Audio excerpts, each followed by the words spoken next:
দয়া মায়া দেখে খুশি হলাম আমি।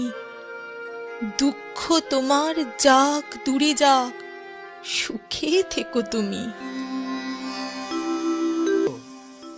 আপনি তো অন্তর্যামী প্রভু, আপনার দিব্য দৃষ্টির অগোচরে তো কিছুই নেই।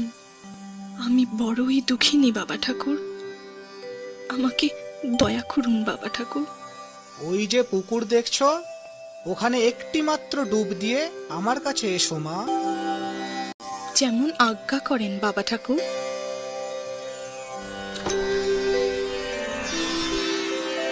কি আশ্চর্য! এ কি আমার মাথা ভরা চুল, দুধে আলতা গায়ের রং! এ সবই বাবা ঠাকুরের দয়া। যাই, তার কথা মতো তার কাছেই যাই।